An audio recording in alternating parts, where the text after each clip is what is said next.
Do you think it was something different about the culture back then with Coach Carroll? Like, I've talked to some of our older coaches here on the staff that like played under him, and they'll tell us some crazy stories. But I'm curious, like, if you've got anything. Like, we had a guy on the wall, Christian Tupou. He was a strength coach here, D lineman under Carroll, and he said just the culture was like Wolf of Wall Street, and that was like verbatim out of his mouth. E-Man said something similar as well, right? Did he? Yeah, the E-Man in here, he was telling us about they were going. Oh, that's right, Emmanuel Moody, Moody. Playboy Mansion and stuff like that as players here. Yeah, or like, you know, obviously he's known as being a player's coach, but still at the end of the day, you know, business is business, and you're expected to uphold to the standard. I think one of the stories was on game days, he would section off like a room in the hotel, and he would allow guys just to do whatever they want. It would be like a 30-minute window, and like guys are throwing chairs, you know, water bottles are spraying everywhere, like dudes are fighting, just like clear everything out, and then once that's over, it's silent and it's time to play. Like just crazy stuff like that. Where I'm like, I've never heard any program do that.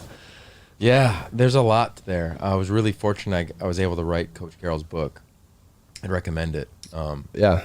Because I think what he's known for often is, let's just say in LA, he's known a lot for what he did in the community. Better LA was amazing what Pete did. I mean, he really altered gang violence in Los Angeles and attacked it. Really? Like he would let me go out with him on a Tuesday night in the season, and he'd take me down into the inner city of LA. It was amazing. There's a great 60 Minutes piece on him. He's known for his fun. He's known for his big white shoes. He's known for chewing bubble gum. He's known for going forward on fourth down. He's known for, you know, being incredibly likable. Where I've always felt, and I still feel he doesn't get the notoriety, is he's one of the most gifted defensive minds in the history of the sport at any level. And he's one of the most gifted schematics coaches in all of ball. He had a blueprint that was so crystal clear that there was no wavering. And he was probably more competitive than most of the players. Wow. So for all the fun stuff, for Will Ferrell coming to practice, with Hollywood being what it was, with Matt and Reggie, and we were rolling, like, Pete was as real as it got as a competitive human being, whether it was noon hoops, playing me one-on-one, or whether it was finding ways to compete we got to curb this gang violence in LA, to make him practice the most competitive environment. I've never been to an Alabama practice, but when you hear about it, the core of it reminds you a lot of when we had it going. Wow. And what allowed us to get going is what we coined a competitive cauldron. That's a phrase from Bill Walsh that Pete took. And a competitive cauldron is, can you create the environment that's just insanely competitive? And when I look at the word compete, I'll ask you, Mo, like, how would you define it? Just going at it toe-to-toe with guys in front of you. Yeah. Really? Okay, that's interesting. What would you say? I'd say, I mean, knowing that you're going to have to face off against someone just as good as you at all times. That's cool. How about you? I mean, fighting to beat the man in front of you. I'll say the same thing. Yeah, so it's interesting. So if you pulled out your phone and you looked up the word compete right now, the definition on it would read to strive against. Okay. But if you looked at the Latin root of the word, it would say to strive together. So somewhere over the creation of the word to the application of that overused, often wrongly used word now, it's changed, right? So it went from like, yo, we could be playing the same position, but hey, Castle, hey, Leinart, hey, whomever, you're going to make me better. You could be across from me, Cedric Ellis, Ryan Khalil, two top 10, or two, I think, first or second round picks. Guys played forever in the NFL. It was never, I'm going to kick your butt and you're going to kick mine. It was like, yo, let's get me better. Yeah. Right. And the only way is for you to go up against me, so let's go. You know, it would be Sam Baker saying, come on, Kush. What you got, Clay? Yeah. That was the vibe. It was not. I learned this from Chip Kelly, or I learned Quentin Lake at UCLA told me last week. He said a phrase they use over there is amateurs advertise alone, which I love. We didn't do that. You watched our teams, and there was no individual advertising going on, celebration going on. It was like you were literally striving together. So Pete had this thing where he wanted to create like one heartbeat. Now, you dig down deeper, that's why I referenced the book, is you can look at Abraham Maslow's hierarchy of needs. Have you ever heard of that? Yeah. Cool. So like it basically has this thing like, what do you need to survive? And it's based on an individual, what they need. And Pete always felt, well, what if we can apply individual needs to the team? What if the team was like, I need food, water, and shelter to survive? And what if like we went and found that food, water, and shelter to survive? It could be powerful. So here's an example. And this is one of my favorite stories.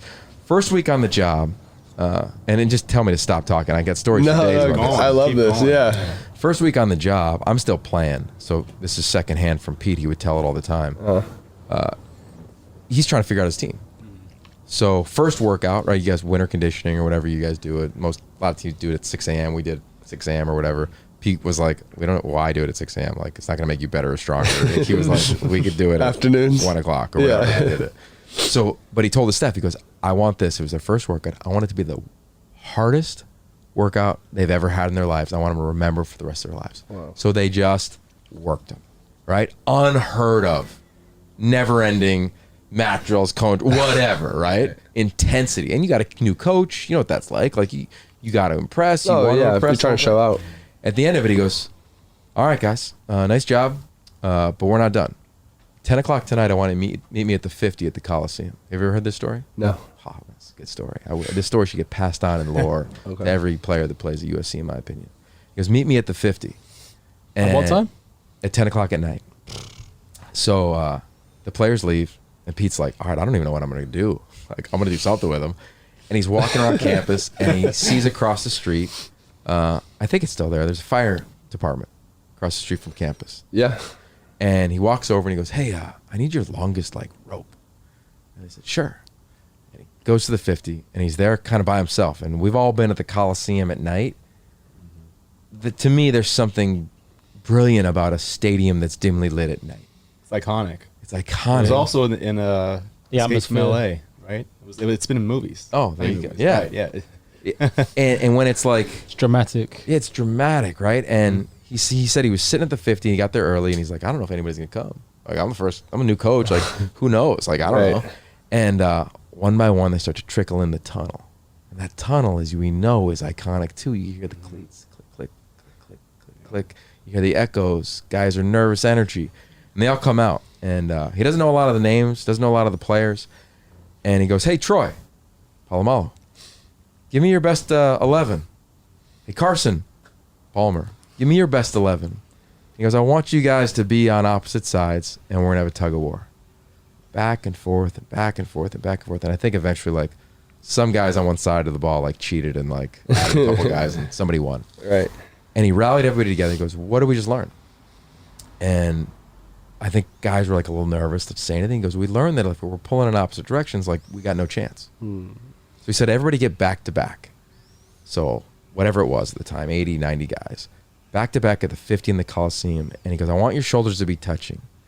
And he said, if we stay this connected, this together, no matter who comes over these walls, Notre Dame, UCLA, it won't matter. But if we start to pull in opposite directions, we're going to struggle. So whenever you're ready to say that you're in, come into my office and give me it on a piece of paper, on a napkin, however you want to do it, and write in, I'm in.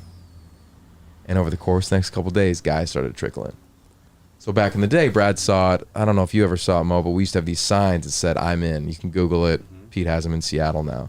And on the way to practice, it said, I'm in. Wow. So when I go to practice, I still tap it like it's there. Do you really? So the point is, when you tap in, like, you're respecting the game. You're respecting the commitment you made. And you're going to get locked in. You're going to run on the practice field. You're not going to walk. You're not going to disrespect the 100 whatever first round draft picks that have come out of here.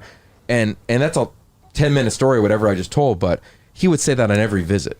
Wow. So it wasn't about, and he would say it on every visit today. And yeah, we're in LA, man. Boulevard Studios is great. Right? Like, he would embrace it, but that wouldn't lead the dialogue. Right. What would lead the dialogue is what Alabama does now. And I learned this from a former coach there. He said that when guys come, it's not how do I get to the league. Saban's like, don't come. if you're going to look at this place as a stepping stone, don't come. You will get there. That's the byproduct. Yeah. Come here to be special. And that's what I feel SC was, if I had to put in a capsule when Pete was here. That's how we got it. I don't know the intimacies of how everybody's done it since. Yeah. Mo would know, obviously, the most recent, and you would know as well. But it wasn't ice cream sundaes and dance-offs. Yeah. Like, and even to the point of the locker room or the hotel. Yeah. It would blow your mind if you saw that. But it wasn't about being destructive. It wasn't about nervous energy. I believe the term is longboarding in the Native American culture. Wow. Whereas if you are trying to call to the gods, rain, food, whatever it may be, oftentimes you create a fire and you chant around that fire. So the chairs that you'd hear about being thrown were not to be thrown. That was the first log on the fire. Wow. And then we would chant different chants in that room. So while the players may not have recognized the depth and breadth in which they were being trained in, man, he did. So it wasn't like these guys are off the walls and, we put a hole in the wall. It was like, man, we're connected. And I say that because it all goes back to him, to the word compete. So every coach says it's going to be so competitive and da-da-da-da, but like, I ask, like, how deep can you go on that? And that's what I love about my job now, is I get to ask coaches the first questions. Like, when I call your game in 2 weeks, I'll ask Dante, give me your head coaching philosophy, man. I can't wait to hear it. Because they're all so different. I can't wait to hear it. Right. And then I'll ask the coordinators it, and I'll ask players it. And then we'll see if it plays out. And those are the teams that are connected. Wow. That's crazy. Yeah. Dude, that was a lot. That was a while. I'm unpacking all of that. I'm like sweating. I was like, That's gave me chills right there.